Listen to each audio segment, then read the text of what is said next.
بسم الله الرحمن الرحيم. السلام عليكم ورحمة الله وبركاته. الحمد لله وحده والصلاة والسلام على من لا نبي بعده. أما بعد فأعوذ بالله من الشيطان الرجيم. بسم الله الرحمن الرحيم. واعتصموا بحبل الله جميعا ولا تفرقوا. دا الله رب العالمين حمد و ثناء او جناب محمد رسول الله صلى الله عليه وسلم باندې درود و سلام نه بعد زما معزز و محترم الحمدلله د شورا علماء اهل حدیث زیر انتظام دا کانفرنس د علماء کنونشن مبارکي په دې خبره باندې دلالت کوي چې الحمدلله ثم الحمدلله علماء اهل حدیث په هر خبره باندې متفق دي.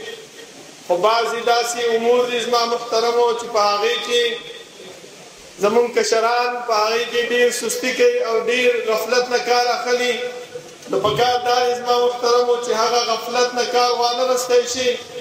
لکه رب العالمین فرمایي چې واعتصموا بحبل الله جميعا ولا تفرقوا. دا الله رب العالمین په منګولې باندې پرسۍ باندې منګولې ولګوئ ولا تفرقوا او افتراق او جداوالی مه کوئ. زما محترمو دغه جداوالی او افتراق څه شی دی؟ زما محترمو کم یو کار چې مونږ ته د مشرانو د طرف نه وسپارلی شي هغه کار کې مونږ سستي کوو، هغه کار مونږ نه کوو، هغې طرف ته توجه نه ورکوو.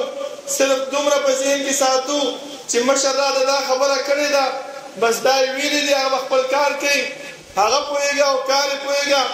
نه زما محترمو بلکې رسول الله صلی الله علیه وسلم فرمایي چې علیکم بالسمع والطاعه وان امر علیکم عبد حبشي. په تاسو باندې اورېدل دي او په تاسو باندې اطاعت کول دي اگر که په تاسو باندې یو حبشي غلام ولې مقرر نه کړی شي. دا څه لپاره زما محترمو د حبشي غلام تذکره یې وکړله؟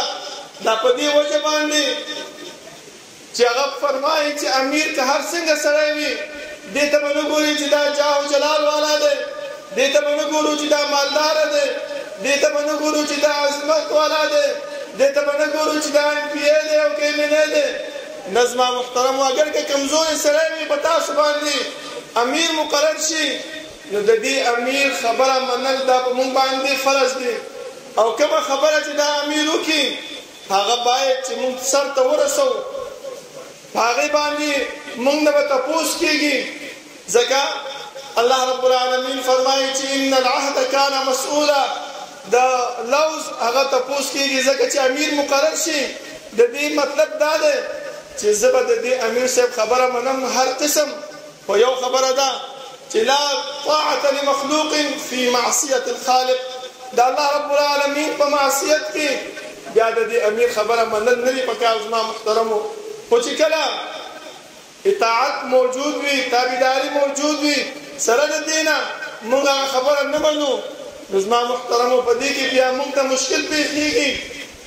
ځکه قیامت په ورځ باندې چې رب العالمین موږ نه تپوس وکړي چې انسانه تا دا کار په دنیا کې کړی و، تا لوز کړی و، تا وعده کړې وه چې دا زمونږ امیر دی او د دې امیر خبره به زه منم، او تا د هغې امیر خلاف کړی و په هر څه کې، که هغه په هره مسله کې که وړه وي او که غټه وي صرف نوم وله ورکوو چې دا نوم دی او دا مشر دی او د هغې خبره نه منو چې سبا رانه رب العالمین تپوس وکړي د قیامت په ورځ باندې چې ولې دې دا کار داسې کړی و. بیا موږ سره د ولې جواب شته زما محترمو؟ هېڅکله موږ سره د ولې جواب نشته. نو پکار دا دی چې دا علماء کنونشن دا په دې خبره باندې مناسبت باندې دی چې موږ ته امیر صاحب کومه خبره چې وکړي، موږ ته مشر عالم صاحب چې کومه خبره وکړي باید چې موږ هغه خبره باندې منو عن هغه تسلیم کړو. ځکه علماو موږ ته د داعي اسباب هم ذکر کړل، د داعي د دعوت کولو سبب هم ذکر شو، د فتوی مبارکې معلومات هم ذکر شول، په هغې کې جلدي نه کول دا هم ذکر شول. نور هم علما موږ ته بیانونه به کوي مشران علماء الحمدلله زمونږ د اهل حدیث موجود دي. دا د الله رب العالمین فضل او احسان دی. دا د رب العالمین کرم دی چې رب العالمین موږ ته مشران علماء کرام راکړي دي. موږ ته الحمدلله ثم الحمدلله داسې علما راکړي دي چې هغه موږ ته د کتاب او د سنت نه خبره کوي. هغه موږ ته د کوم بیان چې کوي، کومه خبره چې کوي، هغې باندې دلیل قرآن او سنت ورکوي. نو بیا موږ کشران ولې د دې علماو خبره نه منو؟ موږ یې څه چل دی؟ موږ یې څه سستي ده؟ ولې موږ د دې لوز او د حدیث د رسول الله صلی الله علیه وسلم خلاف کوو چې وان امر علیکم عبد حبشي؟ الحمدلله دغه علما دغه مشران دغه خو عبد حبشي هم نه دي، او بیا موږ د دې خبره نه منو. ولې؟ وجه څه ده؟ سبا چې الله نه تپوس کوي څه جواب ورکړو؟ زما محترمو، نو پکار دا دی زما محترمو چې یو عالم پسې کېدل نه دي پکار، بلکې د هر عالم خبره منل پکار دي. د هر عالم خبره باندې لبیک ویل پکار دي. صرف دې خبرې توجه پکار ده چې دې عالم دا خبره ما ته وکړله، آیا په دې کې د رب العالمین د رسول الله صلی الله علیه وسلم معصیت خو نشته؟ کوي مې منع، که نه وي نو منو عن هغه تسلیمول پکار دی.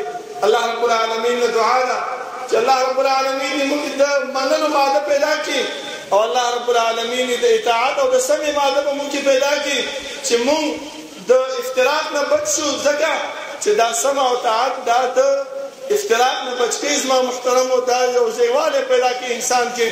خو چې کله موږ دا خبره خپل ذهنونو کې خپل دل او دماغ کې راولو، الله رب العالمین نه دعا ده چې رب العالمین د عمل کولو توفیق راکړي، او رب العالمین موږ کې هغه جذبه پیدا کړي چې موږ د دې علماو د دې مشرانو خبره ومنو، او د دې سرکرده علماو چې موږ ته د قرآن او حدیث بیان کوي د هغې خبره ومنو. اقول قولي هذا واستغفر الله لي ولكم ولسائر المسلمين، والسلام عليكم ورحمة الله.